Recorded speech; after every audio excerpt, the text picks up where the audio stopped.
Hey,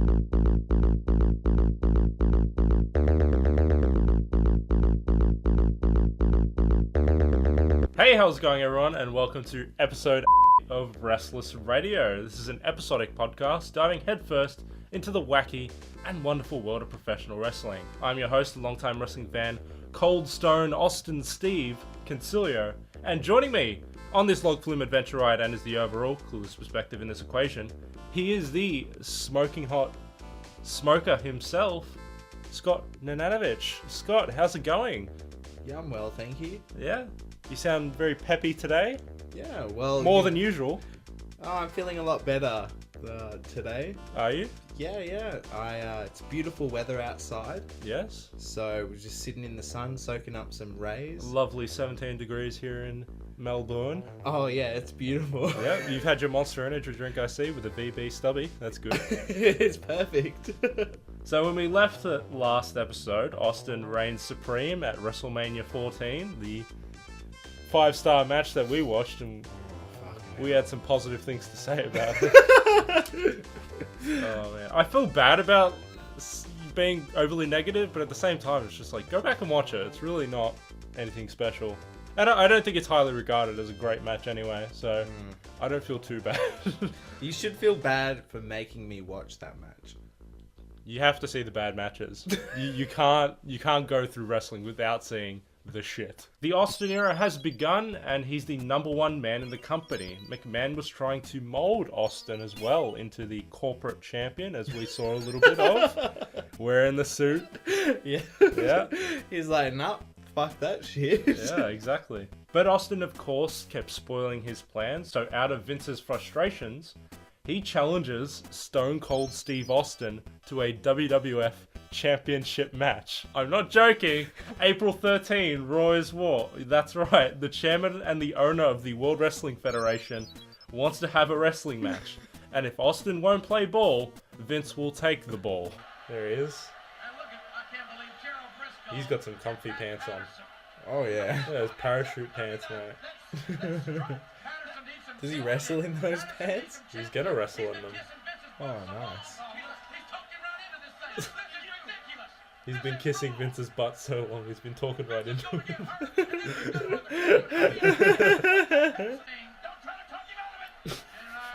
Don't try and talk him out of it. I'm Jerry Lawler. You're not talking me out of it, damn it. I'm beating his ass. I'll be the champion. I'll be the WWF champion. What's the next pay-per-view? I'll main event. What? Yeah, I'm beating up my boss today. What?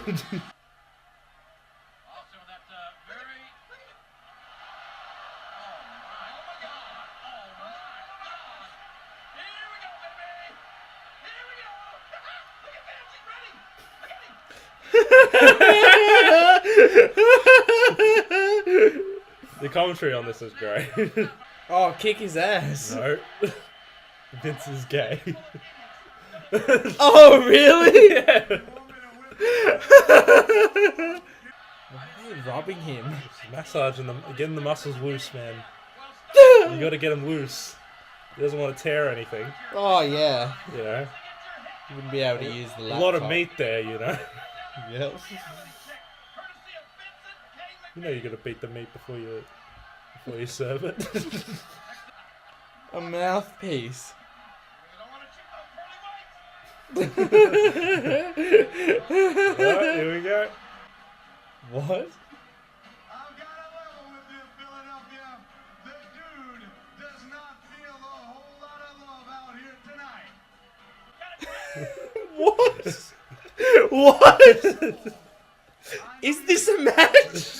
So a bit of confusion on that front. Dude Love injecting himself into this feud. Scott, what did you think of that segment overall? Who the fuck is Dude Love? So Dude Love is one of the 3 characters that Mick Foley plays, or one of the alter egos that he has. Okay. So Dude Love we'll be seeing a little bit of in this episode, but Dude Love wants the WWF Championship and McMahon wants the title off Austin. So McMahon gives Dude Love a title shot, and in return, he'll be the corporate champion Vince wants. So Dude Love essentially took it upon himself to get into this feud. Okay. And who knows Austin more than Dude Love, because he was his former tag team partner last year in 97. Ah. So that's where his connection comes from. Okay. So it did seem very confusing. And I think that's the emotion that they wanted to convey anyway, because the whole crowd's kind of stunned in that segment, especially towards the end. And kind of like, you know... Vince is confused, the commentators are confused, nobody knows what's going on. Why has he just come out here and started attacking both of them? You kind of had the right reaction anyway, is what they wanted. But anyway, the next week on Raw, they do explain, like, what his role will be coming forward. But then why did he attack Vince if he was going to work with Vince? I think it was Vince's plan to say, all right, let's not be on opposite sides of the spectrum. Let's be on the same page. I know what you want, and you know what I want. So let's get that belt off him. Okay. And so this leads to a match at Unforgiven 1998, which we're not going to watch the whole match, but it's a fantastic match anyway. Dude Love versus Steve Austin. We are going to watch the ending to that match, actually, because it is a very interesting ending. Okay. Throughout the match, Vince is trying to recreate the Montreal Screwjob to get the belt off Austin. Oh. Yeah, so there's a bit of communication with the timekeeper, or the person who's ringing the bell, Yeah. for him to ring the bell while Austin is in a submission maneuver. McMahon trying to help Stone Cold Steve Austin, or help Dude Love. But Vince,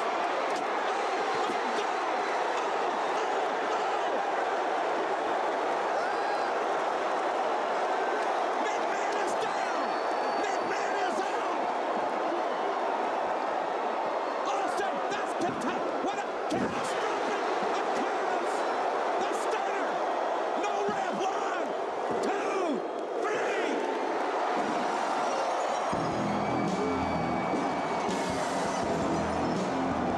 Stone Cold Steve Austin has leveled everybody in the match.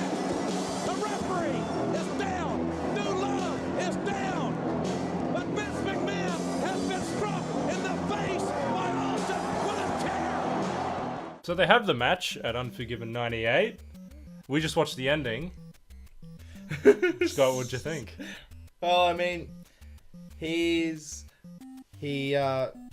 what was the first move Steve Austin did to Vince? He stunned him, right? Yeah, it was a Stone Cold Stunner. Yeah, he did a Stone Cold Stunner. Yep. And then he did a sack whack. And now A sack tap. a sack tap. And now to add to the list of things that he's done to his boss, Yep. fucking knock him out cold With a with chair. a steel chair. Yeah. So the commentators play up that, was Austin aiming for Dude Love or was he aiming for Vince? So they kind of played up that a little bit. I think it was pretty obvious that he was aiming for Vince. 100%. 100%. He was going straight for So Vince. the fallout for this pay-per-view, because Austin made the 3 count himself, Vince was not going to have any of that. So this set in motion a rematch at the next pay-per-view, Over the Edge 1998. Dude Love versus Stone Cold Steve Austin. Special guest referee, Mr. McMahon. Well, ladies and gentlemen, up next, the WWF Championship will be decided. Can the Rattlesnake overcome the odds? And what a journey this has been. This heated issue really exploded at our last pay-per-view, Unforgiven, when Austin hit Vince McMahon with a chair, but was it inadvertent?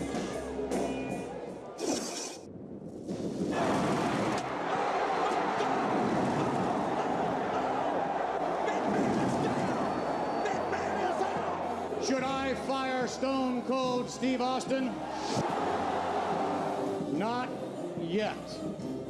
The #1 contender for the WWF title. I am Dude Love.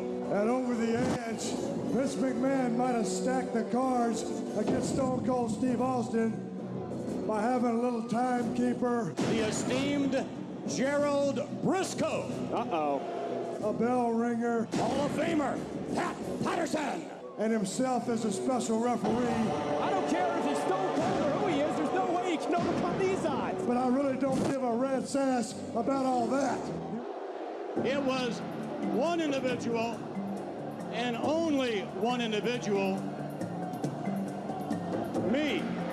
That person drained the venom from the rattlesnake's poisonous head. Me. Hit dude with that chair. Go in, Austin, with it. Austin McMahon. That's Vince McMahon. I assaulted Stone Cold Steve Austin and got away with it. I thank you very much. Wow. Oh, look out.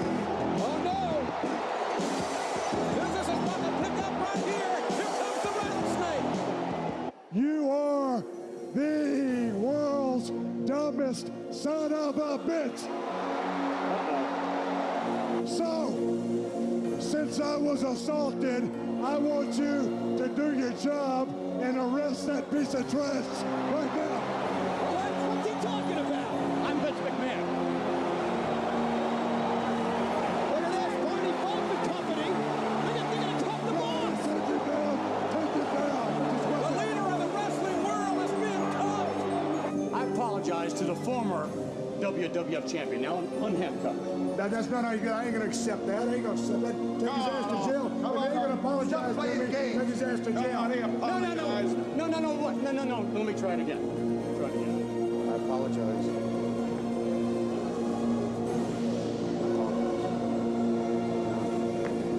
I accept his apology. He's a good kid. How dare you have me arrested in public like a common criminal and then place conditions upon my release? A condition of apology, which I did not mean. Another condition, that should someone volunteer to stand guard while I officiate the match at the pay-per-view this Sunday, to ensure that I call the match fair and square.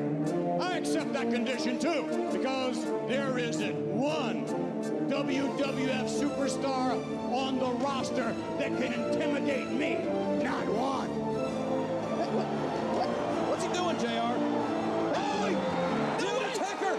With a giant hand right around the neck! Oh, no! Choke slam! Choke slam! McMahon got choke slam by the Undertaker! The WWF champion! And the Mysterio Briscoe! Get away, Pat! Mysterio Patterson! Austin is gonna put the hell out of Vince McMahon right here! No! I gotta help him! There's dude live! There's dude live! Get in here! Save him! Oh, God! The chair shot right to dude's face! Stone Cold has just committed career suicide! Right! Stone Cold! How can he overcome these odds this Sunday on pay-per-view? Pat Patterson, special guest ring announcer. Gerald Briscoe, special guest timekeeper. Vince McMahon, special guest referee. They got a blimp. Castro GTX blimp. Here at the WWF Over the Edge 1998. He's ring announcing the ring announcer. Before him, illustrious career. This man How many cards has he got? Making Pat Patterson the ring announcer is, I think, meant to be a joke because English isn't his first language. He tends to add plurals to words. I was the first Intercontinental's champion. Boring. Yeah, So it's boring. designed to be. Oh, They're working you. it's fucking so annoying. And then they gotta fucking announce Vince McMahon. Yeah. It'd be even longer. He's actually isn't that long. He's got a business. Him and his brother have a panel beater business, and they shamelessly plugged it in this video. And the guy's the son, Briscoe, bro, stole my bro. My hubcaps. Oh. It's worth the drive. This is hilarious. I know, it's so boring. Did you see someone just threw something at him? Yeah.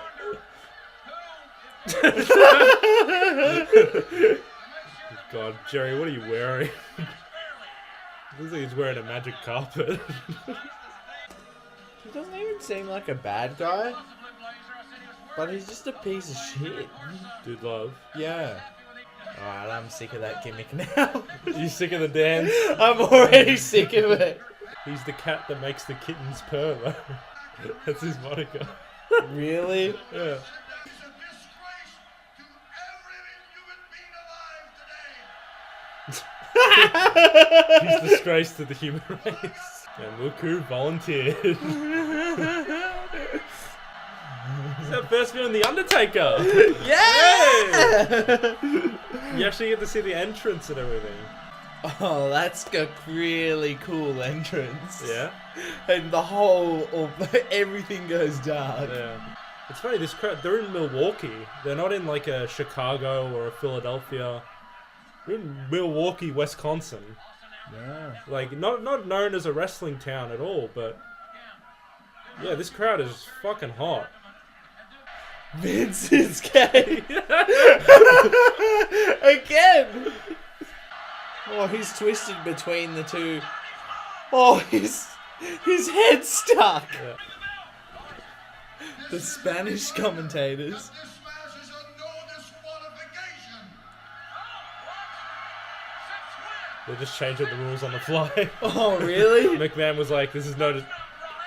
Make sure it's a reminder. It's a no disqualification.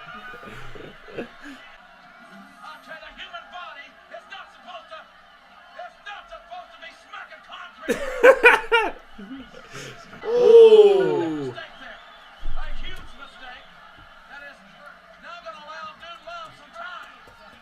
That would have hurt. Bring him around. Reminder, in this match, falls count anywhere. Falls count anywhere, man. Oh, yeah? Oh. Oh, what count? Count on the car. Yeah. Shoulders are down, mate. That's all that matters. What, can you hold him against the wall? They've done that before. Really? Yeah. It's on his pants. Probably like grease from the car he's been fighting on. Oh, yeah. McMahon right in his face. Come on, give it up. You know? Yeah. Look at him screaming at him.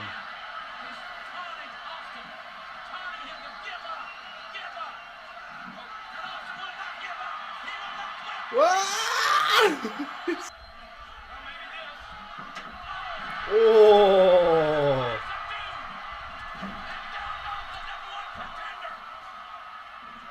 Dude, Love's just gotta stop using the chair, man. I know.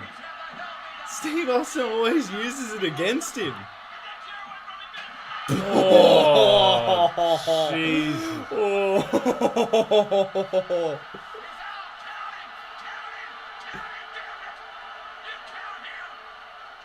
He's not fucking counting it. Oh,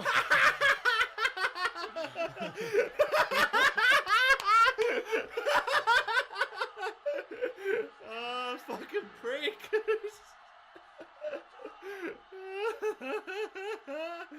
Oh, what? Fucking do something, Undertaker. He heard you. Oh, yeah.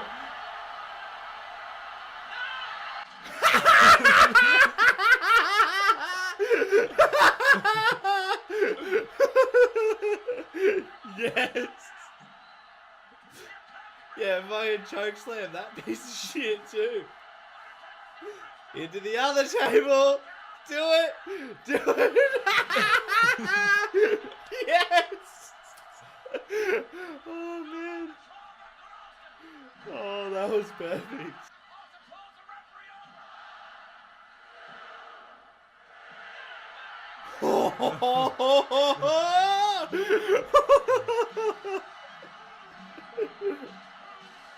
He said in the beginning, by my hand only. Yeah. Yep.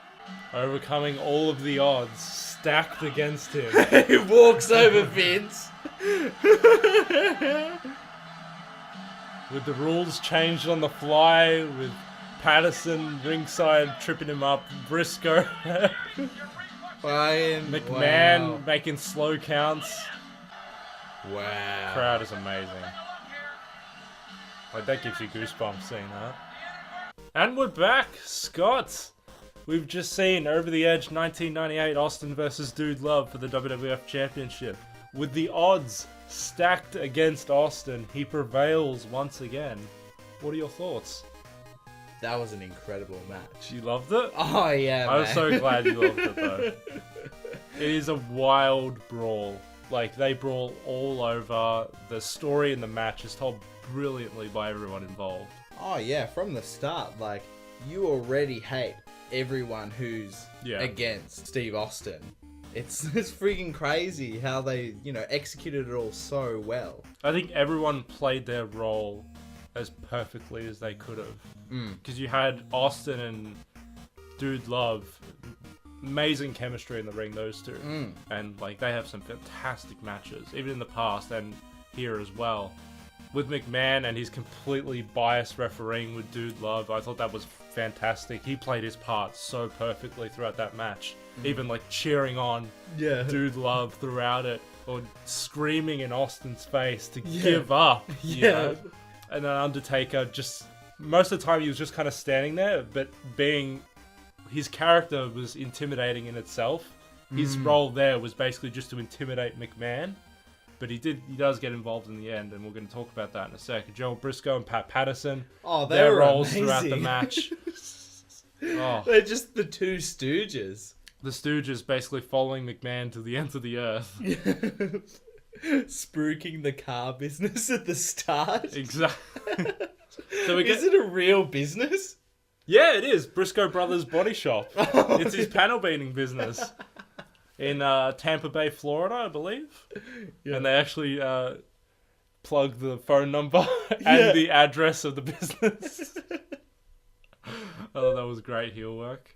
So first off, we get a hype-up package in the beginning, which recaps all the events leading up to this match. We had Vince arrested by Austin because he admitted to assaulting Austin with a chair. Yeah.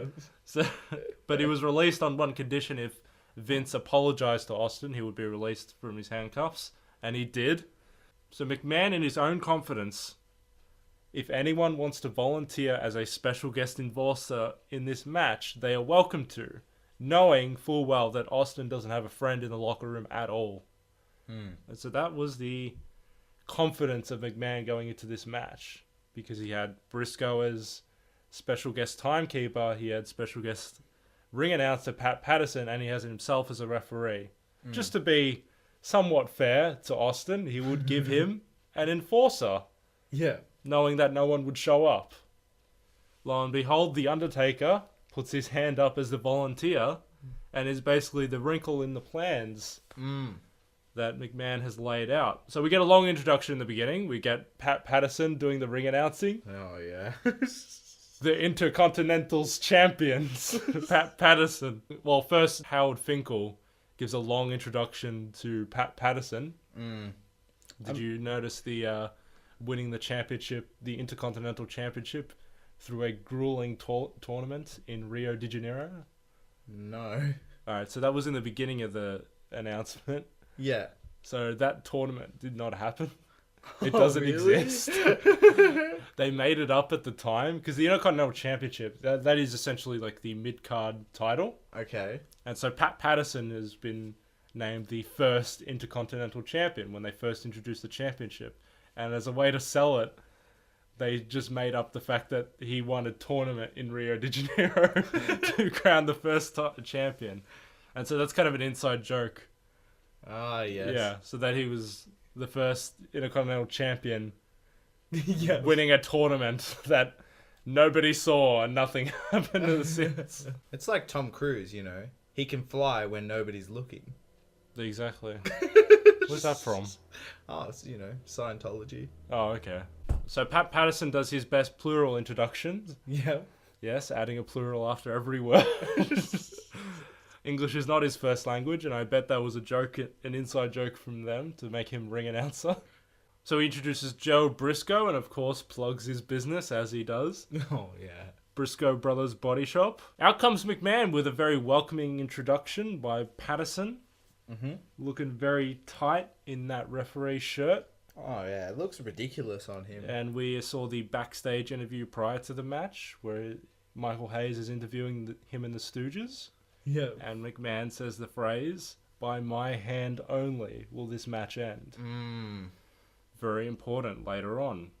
So Dude Love gets his intro and he comes out all clean and all corporate-like with his blazer and his brand new spanking teeth.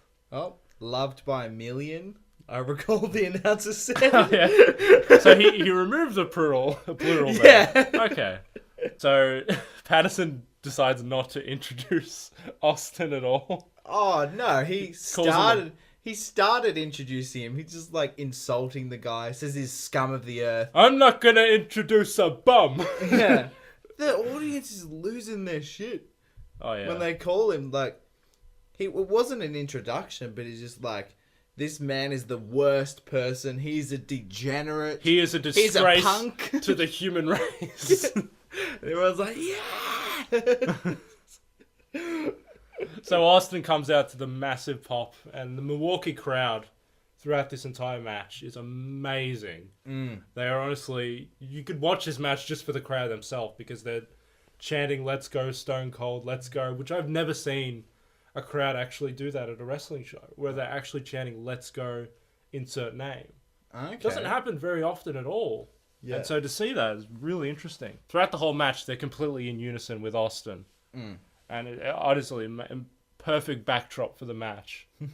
And heightens everything, because when wrestlers are in the ring there, crowd reactions often dictate how well a match is going to pace, how well they're going to perform.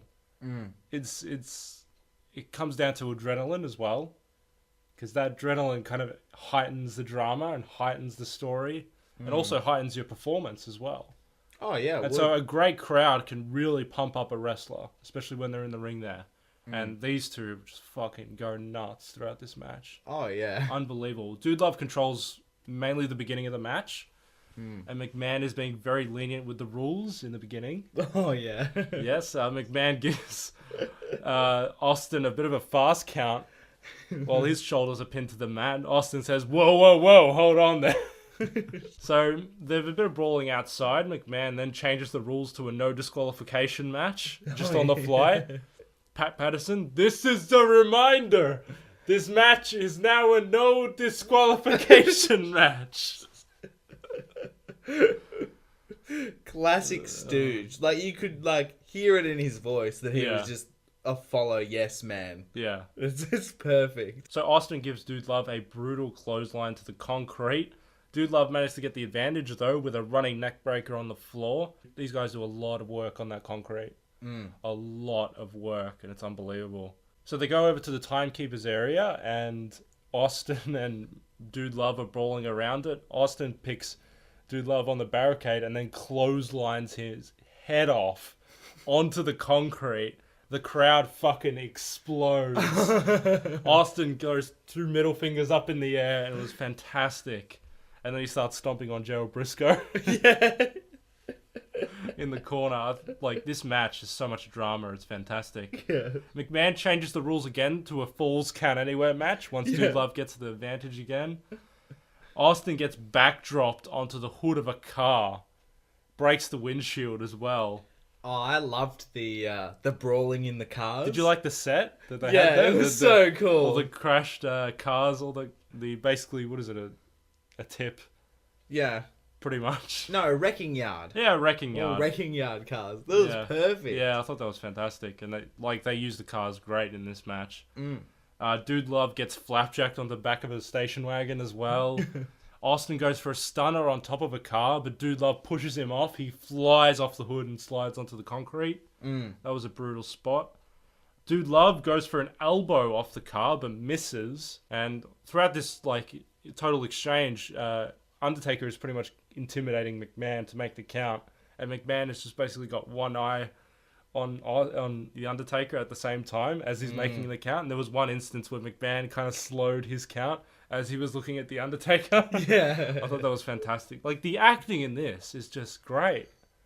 Everyone is on the ball.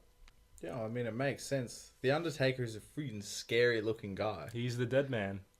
He doesn't have to say What do you anything. think is the Undertaker's character? Because we haven't seen much of him at all. I mean, we've seen like little glimmers when we're turning on a pay-per-view and like his match is just finishing up before the main event. I mean, that's all we've seen of him so far, and this is the first exposure to the Undertaker. The Undertaker kind of reminds me of like some predator. Yeah. That is silent and waits. Yeah. For like the opportunity. And as soon as he sees, he's very patient. As soon as he sees that opportunity, he will strike. Very cold as well. You know, pale skin, like no emotion. No emotion, like a zombie just walking. But he's like, no, he's fully there. Yeah. He's waiting. In terms of a human being that's committed 100% to a character for his entire career, like the Undertaker character we'll be looking at a lot. His commitment to that was fantastic, and he's always just sold it perfectly. And the character's been over because of that. And so I think it's a fantastic character. It very much represents a bygone era with wrestling characters. That kind of weird, cartoony sort of character where it's like, what is he, a dead man? You know? But it works. Even in today's age, it works because his just commitment, his commitment sells it so well. So Austin gets the advantage again, working back to the ring. Patterson trips up Austin. So again, the Stooges inserting themselves in this match. Austin is bleeding profusely at this point. He's bladed. I think he bladed around where they were at the cars. Yeah, Austin, bleeding quite a lot.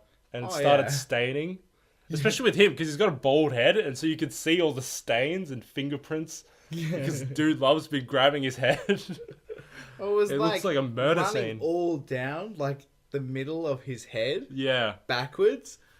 He's a blood mohawk or something. Yeah, it starts to get a bit gory at this point. It's pretty mental. Dude gets a chair and beats Austin with it. Patterson hands him the chair, so yeah. No time wasted there. Double arm DDT on the chair as well. Austin kicks out. Then dude goes for a running shot with the chair into the corner. Austin kicks it in dude's face and gets a stunner on dude. Goes for the cover. McMahon refuses to count. He's just standing there staring. JR on commentary goes fucking ballistic. You count him! You count him, damn it! Then Austin gets in McMahon's face and dude goes to swing the chair. Austin manages to duck and dude clatters McMahon in the fucking head. Crowd pops. It's amazing. McMahon's out cold. McMahon is knocked out cold. Dude gets the mandible claw on Austin though, while his shoulders are down. Patterson climbs into the ring as Dude Love calls him in. Yeah. And tries to make a 3 count, but the Undertaker finally gets involved, grabs Patterson's leg, picks him up for a chokeslam, and puts him through the announce table. Your first announce table spot that you've seen. Yeah. Well, we're seeing a lot of announce table spots. I think they're amazing. They look like a Lego set, the announce tables. Oh, they just explode. They just collapse. It's great. So then Dude Love motions for Gerald Briscoe to get in the ring and make the 3 count. Undertaker grabs him, picks him up, and puts him through the Spanish announce table. Dios mío! And Briscoe goes through the table and it collapses like a Lego set. Austin manages to get up and gives Dude a stunner. McMahon is still knocked out though, so Austin grabs Vince's hand and makes the 3 count for him. Austin wins and retains the WWF Championship in amazing fashion. By Vince's hand. By Vince's hand is what Vince said, and that's what happened. And I thought that was really good foreshadowing. Yeah. Really good planting the seeds for something later on. So Austin retains. Milwaukee fucking explodes. Yeah. Oh, I love this match. Austin gives Undertaker a bit of a look and respect. They kind of glare at each other, and maybe a little bit of foreshadowing for the next feud that we're going to be looking at later on. So you've also got something finishing up there, and also something to look forward to later on. The commentators make specific mention that Austin and Undertaker are glaring at each other. So you know something's not right there. So we're going to have something later on to look forward to, which I think is very good seed planting. Overall, match quality, Scott, I think we've already talked about it, but we can't praise this enough. I think. Oh, so good. Yeah. Just that ending was phenomenal. Yeah. I loved it. As soon as, from that point, that McMahon didn't do the count. I thought that was so perfect. Because McMahon just had a stern look on his face, like just like standing up for himself almost. And Austin just like shocked, like looked pissed off as well at the same time. Yeah. And got right up in his face. Just like there's certain images that you'll see in terms of taking a snapshot of like perfect moments. And you see the crowd and you see like the commentators going off and you see like Austin and McMahon just nose to nose with each other. Like there's not a perfect snapshot of this feud. Like just two people who are completely at odds with each other. And I think like both performances were fantastic. And we are pretty much in full character mode with Vince now. He is full tyrannical boss, and he will do anything to screw Austin out of the championship and get that title off him. This match had every element going for it. I don't know. I can't praise this enough. It's a fucking barn burner. If you haven't seen it, Over the Edge 1998, Stone Cold Steve Austin versus Dude Love. It's fantastic. It was just so cool seeing how Vince was trying to give Dude Love the advantage. Yes. And the Two Stooges trying to give Dude Love the advantage. Yeah. And Austin always came back. Yeah. And then they give him another advantage, but Austin comes back. Yeah, and the story on the parallel to that is Dude Love stopping Austin from getting a comeback like every time and builds it up. Yeah. Because it's a perfect story. It's like it crescendos perfectly. Austin gets a little bit back, but then he gets put back down again by Patterson. You know, Austin gets up a little bit again, but then Dude Love puts him back down, and then McMahon puts him back down, and then it just builds and builds and builds to that fucking perfect climax to the match. And they both sold like their injuries so well. Oh yeah, the selling in this match where you know, Austin just getting thrown around all over the place, and the same thing with Dude Love as well. He takes some brutal bumps in this match. Dude Love. Oh, just like at the end when Austin, you know, he just has the split thought, shit, I'm gonna grab Vince McMahon's hand and do it.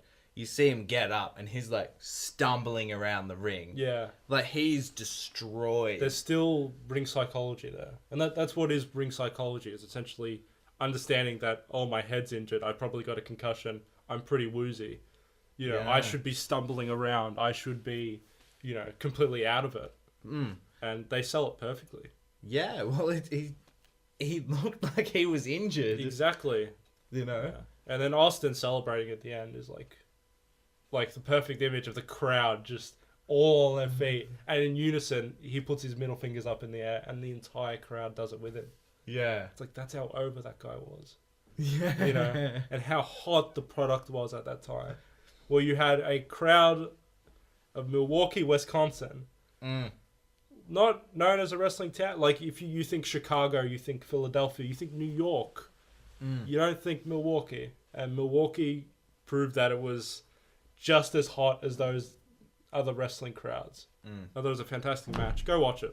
It's fantastic. So I got an interesting fact about the Dude Love character. Obviously, I said it was one of 3 alter egos Mick Foley has. If you want to count Mick Foley as well, you could say it's 4. It was a character that Mick had made up when he was a teenager. So he used to do these home videos sort of things where he'd pretend to be the character and he'd like do different stunts and wrestle around. It was just like old like VHS tapes that he used to have. McMahon found out about this character, and he encouraged Dude Love, or Mick Foley, to actually do the character, to actually portray him on TV. So Mick Foley unintentionally kind of built a catalog of, not a catalog, but a reputation to have these alter egos, because he was originally Cactus Jack. That was his original character. And then when he came to the WWF, he became Mankind, which we might see a little bit of, actually, in the next episode. But Mankind, and then from Mankind, you had Dude Love. And so he's built this catalog unintentionally, essentially, Yeah. because McMahon wanted to explore, more of Dude Love or more of Mick Foley. Mick Foley is probably one of the most nicest guys in wrestling, in terms of widely known as one of the nicest people in wrestling. But he's like a complete, almost like a stuntman almost. Yeah. In his wrestling style, and that he'll take bumps that are just completely nuts, and he takes some pretty hefty ones in this match on the concrete. Yeah, I didn't like Dude Love. I mean, I liked the way he wrestled and all that. Sold it. Selling the punches, taking the hits. Yeah. Taking the insane bumps. But his character just looked like a piece of shit. Yeah, well, Like, he just irritated me. The character Dude Love, or the fact that he sold out to Vince McMahon? The character Dude Love, and the fact that he sold out. Just that this cheesy, this 70s guy. This cheesy hippie guy selling out. Like, why the heck is it this guy that's gonna be the champion? Yeah. Like, what a friggin' tosser. Yeah, this like, guy. what a cartoon character. He's the cat that makes the kittens purr. Which I love as a fucking catchphrase. Yeah. But anyway, that's gonna do it for our episode on Dude Love versus Steve Austin. I think this is the last match in the actual series that we get to see of Dude Love and Austin. Okay. I don't know if we actually do get to see Mankind and Austin, though. So we might see a little bit more of Mick Foley in the future. And that's going to do it for this episode of Wrestless Radio. Just to let you know, this audio podcast is available on multiple platforms, like on our YouTube channel, on our Facebook page, on player.fm, and iTunes. We're also there now. So this is pretty good. We're expanding our library to other platforms. Yeah. SoundCloud left it in the dust. Yeah. Stitcher, it's kind of not really working. Our RSS feed just doesn't want to work with Stitcher Radio, but that's okay. Player.fm is good for Android. Yeah. So that's all that matters. There is a Player.fm app that you can download. Oh, cool. Well, I had never heard of Player.fm prior to this. Now I have. It looks fine to me. Yeah. We just need something on Android. That's all that matters. But we also have a Twitter account at Wrestless Radio, so do consider following us on there. Talk to us. Give us suggestions. Tell us we're shit. Yeah. Give us ideas for future episodes. Honestly, we just really want some interaction right now. Silence speaks volumes. I made a meme the other day. Oh yeah? Nobody liked it. Maybe we'll look back on this in 5 years, and we'll laugh And we'll go, at our misery. you know what? Those memes were shit. We got way better memes right now. Maybe we'll be funnier in 5 years, who knows? But if you did enjoy this episode, please leave a rating, review, a like, a comment, or whatever your heart desires. It is all appreciated. Thank you once again for listening. I've been Julian. And I'm Scott. And we'll see you next time on Wrestless Radio.